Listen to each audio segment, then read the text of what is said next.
Class we have to start from socialism in Russia, but ये start करने से पहले let's take a quick revision कि हमने अभी रशियन रेवोल्यूशन में क्या पढ़ा. So we know that the emperor of the Russian empire was Tsar Nicholas II, and the main religion was Russian Orthodox Christianity, जो ग्रो करी थी, मतलब वो ग्रीक ऑर्थोडॉक्स चर्च का ही एक हिस्सा थी. But the main religion was majority of the people followed Russian Orthodox Christianity. पर उसमें और भी रिलीजन्स थे जैसे Catholics, Protestants, Muslims and Buddhists. Now then we come to economy and society. अब इकोनॉमी एंड सोसाइटी में क्या है कि 20th सेंचुरी की बिगिनिंग में जितने भी रशिया में लोग थे, मेजॉरिटी कौन से थे? एग्रीकल्चरिस्ट थे. 85% of the Russian entire population earn their living from agriculture. ये थोड़ा सा डिफरेंट था फ्रॉम फ्रांस एंड जर्मनी, जिसकी प्रोपोर्शन सिर्फ 40 to 50% थी एग्रीकल्चरलिस्ट की.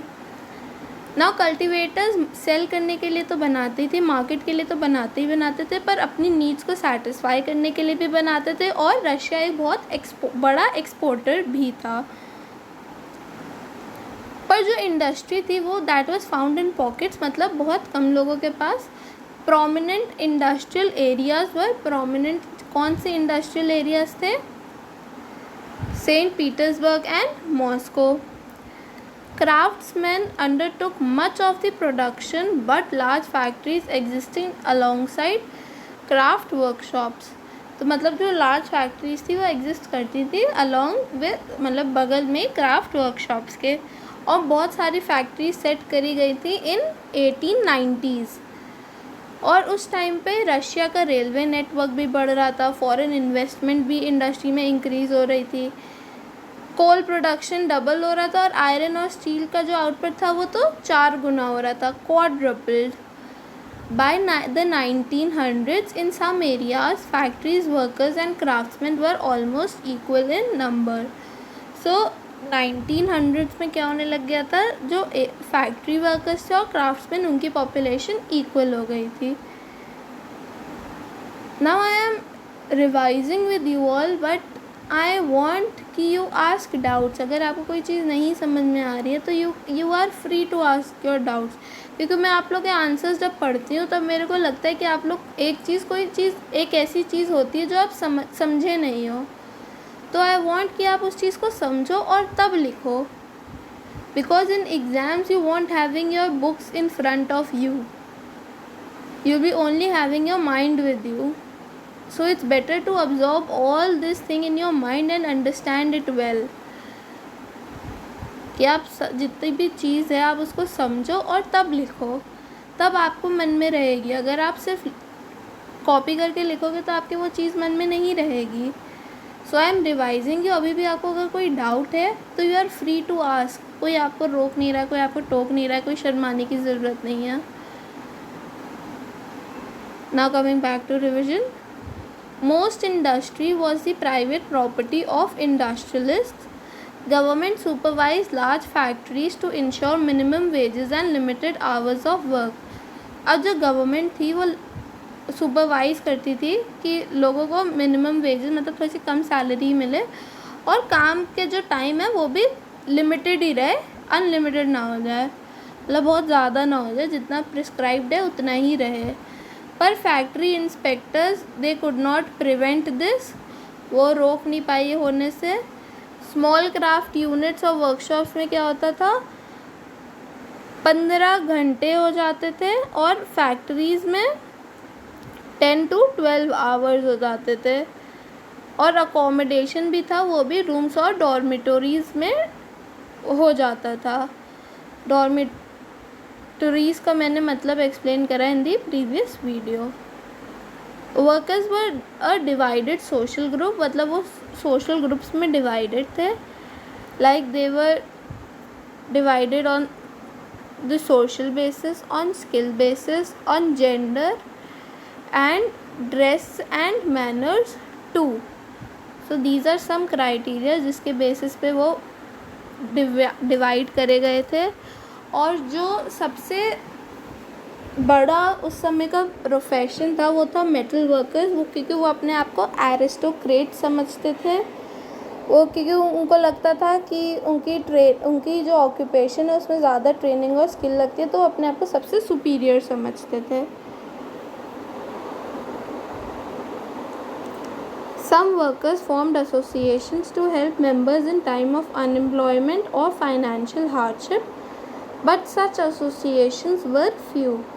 ऐसी एसोसिएशंस बिल्डअप करी गई थी जो वर्कर्स को हेल्प करें बेरोज़गारी या फाइनेंशियल हार्डशिप, मतलब जब कम पैसे थे उनके पास तब उनको वो हेल्प करे, बट ऐसी एसोसिएशंस बहुत कम थी। Despite divisions workers did unite to strike work, मतलब स्टॉप वर्क। वो स्ट्राइक्स करने के लिए यूनाइट हो जाते थे, मिल जाते थे। व्हेन दे डिसअग्रीड, वो कब यूनाइट होते थे? जब वो डिसअग्री करते थे employers about dismissals of work conditions. These strikes took place frequently in the textile industry during these years and in the metal industry during 1902. अब कंट्री साइड में भी जो पीजेंट्स थे वो कल्टीवेट करते थे लैंड, पर जिनके पास जो ओनर्स थे वो कौन थे? ओनर्स थे नोबिलिटी, क्राउन, ऑर्थोडॉक्स चर्च, ये सब लार्ज प्रॉपर्टीज़ को ओन करते थे। नाउ जो पीजेंट्स थे वो रिस्पेक्ट नहीं करते थे नोबिलिटी को। सो जब नोबल्स, क्योंकि नोबल्स को जो पावर है वो पब्लिक उससे नहीं मिलती है बल्कि किंग के थ्रू मिलती है, वहाँ के मोनार्क के थ्रू मिलती है, वही उनको पावर और पोजीशन देता है। ये थोड़ा सा डिफरेंट था फ्रांस से, जहाँ पे फ्रेंच जो पीपल थे वो रिस्पेक्ट करते थे अपनी नोबिलिटी को और उनके लिए लड़ भी जाते थे। पर रशिया में जो पीजेंट्स थे उनका लैंड चाहिए था जिस पे वो काम करते थे, तो वो कई बार रेंट भी देने से मना कर देते थे और they used to murder the landlords. 1902 में तो ये सिर्फ साउथ रशिया में हो रहा था, पर 3 साल बाद 1905 में ये ऑल ओवर रशिया हो रहा था। Russian peasants were different from European peasants in another way. एक और वे में वो डिफरेंट थे, that was they used to pool their lands, मतलब इकट्ठा करते थे अपना लैंड्स, और मतलब पीरियोडिकली, मतलब after a decided span of time, and their commune, the meat divided it according to the needs of individual families. So this point is important. Now we are coming to socialism in Russia. All political parties were illegal in Russia before 1914. तो कोई भी political party before 1914 illegal थी Russia में। The Russian Social Democratic Workers Party was founded in 1898 by socialists who respected Marx ideas. हमने Karl Marx के बारे में भी पढ़ा है, that he was a socialist, और वो आर्ग्यू करता था एक सोशलिस्ट गवर्नमेंट बनाने के लिए।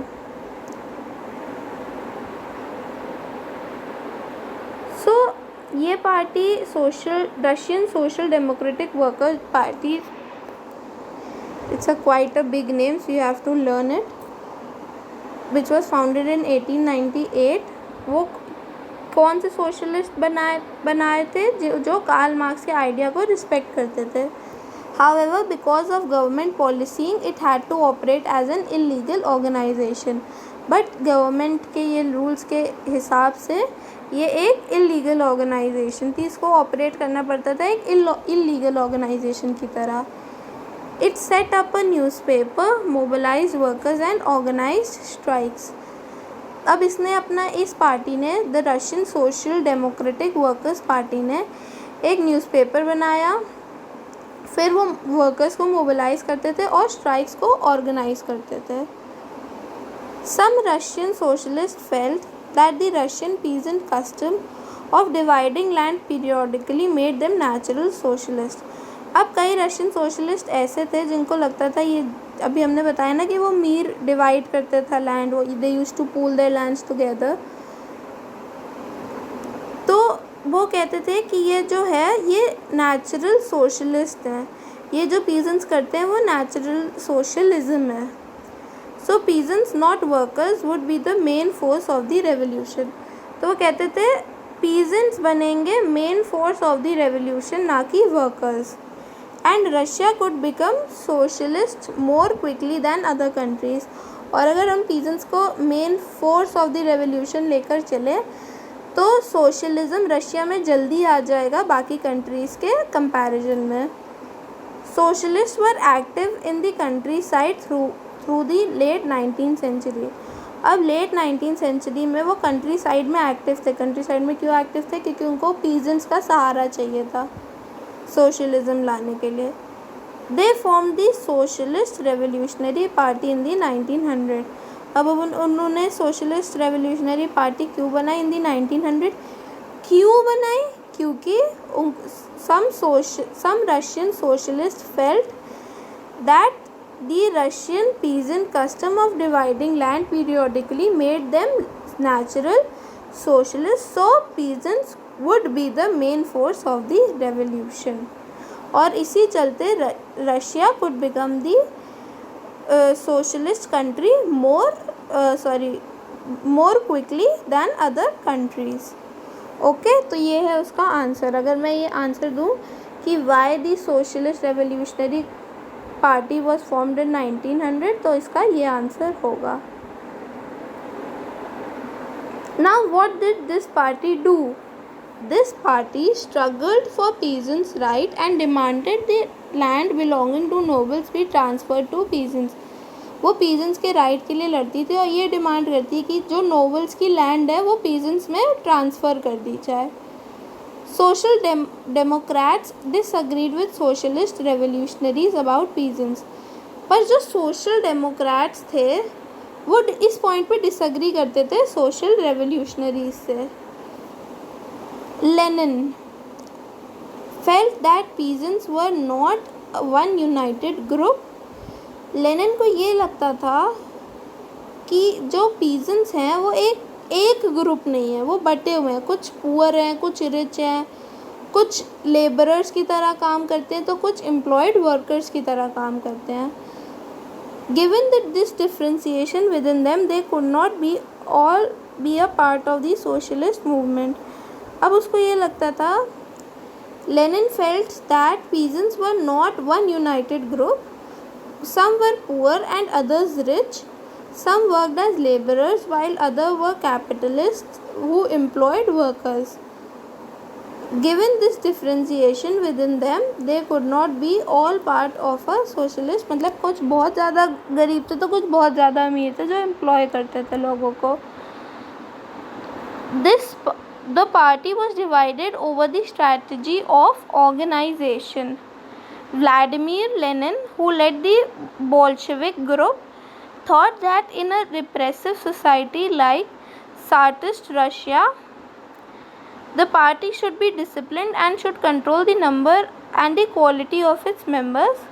Others, Mensheviks, thought that the party could be open to all as in Germany। Now, before explaining this, मैं चाहूँगी कि आप एक बार ये फिर से खुद से पढ़ें, क्योंकि जब तक आप खुद से नहीं पढ़ोगे तब तक आप अब्जॉर्ब नहीं कर पाओगे क्या लिखा है उसमें। अभी हमने देखा कि when you have reading this, please pause the video and then read, okay? Because I cannot wait for you all to read and give a gap in the video.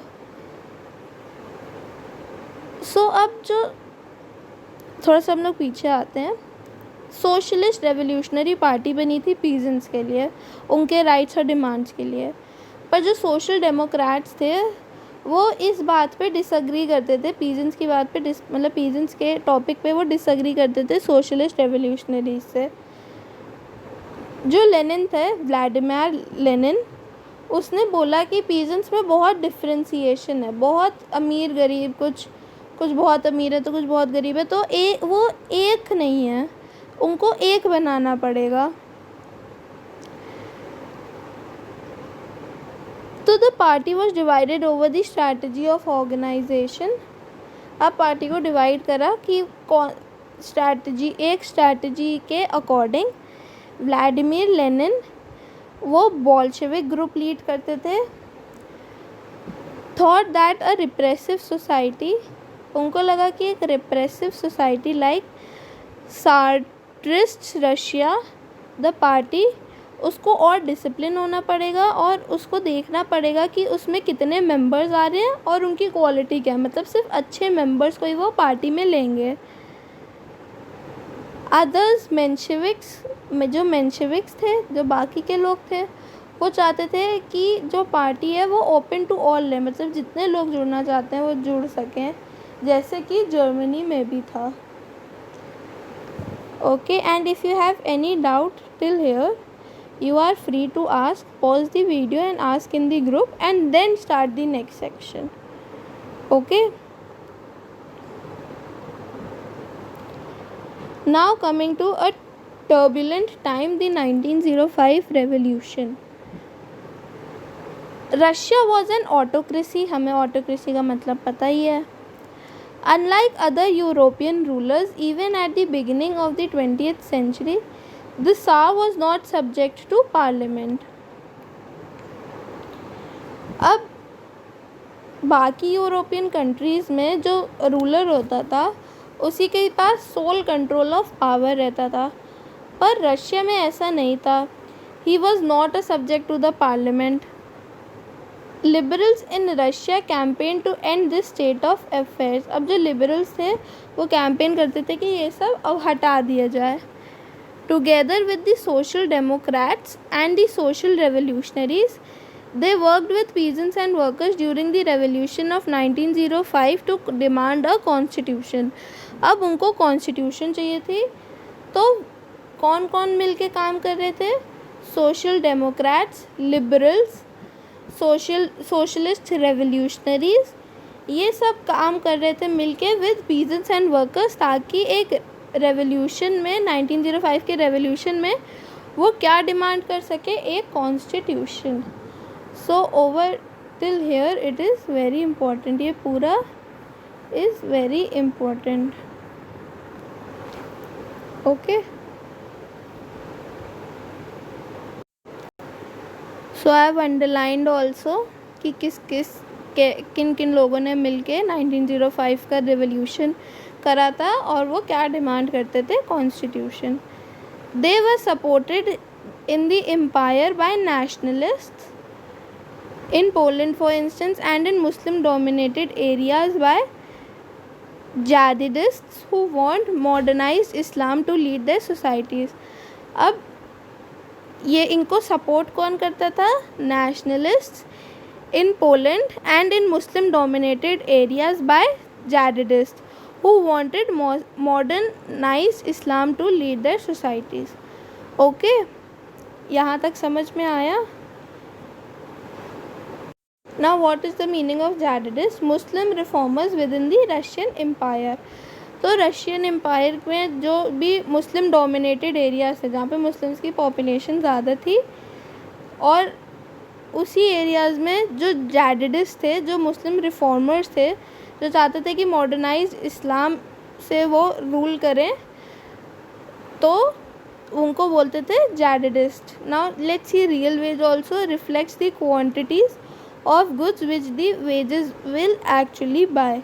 तो रियल वेज क्या होती है? जो quantity of good होती है उसको comparison में ही मतलब देखा जाता है. जैसे अगर महंगाई बढ़ रही है तो वेज भी को भी बढ़ाया जाता है. अगर महंगाई कम मतलब सस्ता सामान मिल रहा है तो उसको वेज को भी, सैलरी को भी सस्ता कर दिया जाता था उस टाइम पे. Okay, now coming back to here, we know what is mean by jihadists.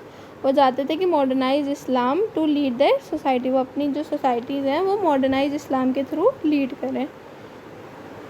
Now I think we will do till here only and we will start in by the next paragraph in the next class.